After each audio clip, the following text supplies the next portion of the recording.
Example 2. Okay, this is just like the last one, just a little bit different. You're given 3 equations, and what we forgot to mention in the last equation is that you're missing your y variable in the third example. So when you're missing a variable, just substitute in the 0 in your coefficient matrix. So you're going to take all the leading variables and put them into a coefficient matrix again. When you get to this, you're going to multiply the first row by -2, giving you -2, -2, -2, and -12. You're then going to want to add row 1 and row 2 together, so you can get a 0 in as your leading coefficient for row 2. After you do that, you're going to multiply row 1, but this time by row 3, by -3, giving you -3, -3, -3, and -18. And you're going to multiply add row 1 by row 3, which leads you again to have a leading coefficient, but this time in row 3. Okay, we're going to shoot for the row echelon form. So again, we're going to multiply a row by something. We're adding row 2 by -1, giving you 0, 3, 1, and 9. And then you're going to add that to row 3, which gives you your second coefficient in row 3 is 0, leading to the row echelon form. But because we want all of our leading coefficients in the row echelon form to be 1, you need to multiply row 2 and 3 by -1/3, giving you the perfect row echelon form, which tells you that z is equal to 3. So you can then plug in 3 for z and find x and y. Hey, it's a piece of cake. Okay, for example 3, we're moving on up. Uh-oh.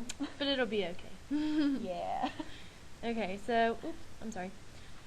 Okay, again, you're giving 3 equations in a row. You're going to plug the leading coefficients into the coefficient matrix. But you have the first row is beginning with 3, the second row is beginning with 1, and the third row is beginning with 2.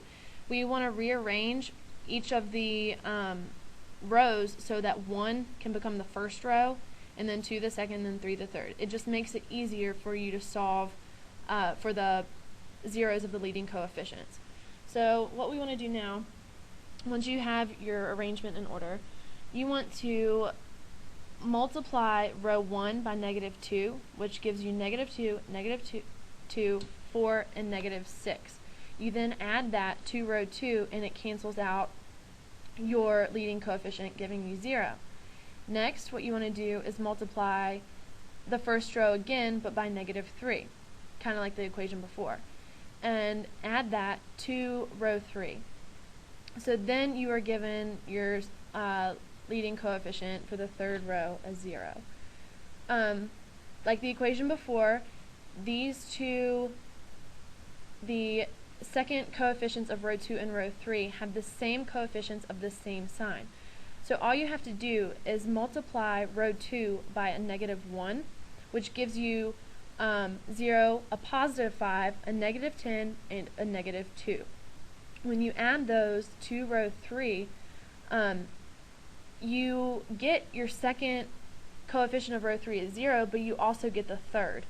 And remember that this 0 in this spot equals z. That's really z, and so that would equal -10.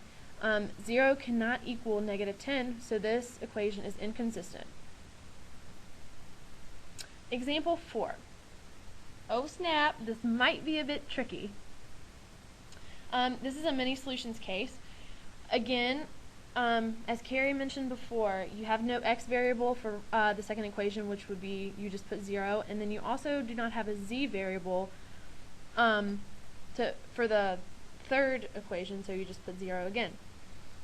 Put your numbers in a coefficient matrix, and because you already have a 0 for the leading coefficient of row 2, all you have to worry about is getting a 0 for row 3. So because row 1 and row 3 have the same coefficients but differing sign, all you have to do is add them. And when you add them, you get your row 3 as a 0. Next, you want to find, of course, your second coefficient of the third row. You want it to be 0. So what we did was we multiplied row 2 by negative 3, giving you 0, negative 3, 3, and 0, and added that to row 3. So now, you're left, when you add each of those, you're left with the whole third row of 0. So remember, this equals z, but that also equals 0. So when 0 equals 0, you have many solutions. Example 5. Aha! Try this one on for size. Okay, so this is the last equation. It's a bit tricky. Again, you don't have an x variable, you don't have a z variable, and you don't have a y variable. So plug 0 in for each of those. Put them into a coefficient matrix.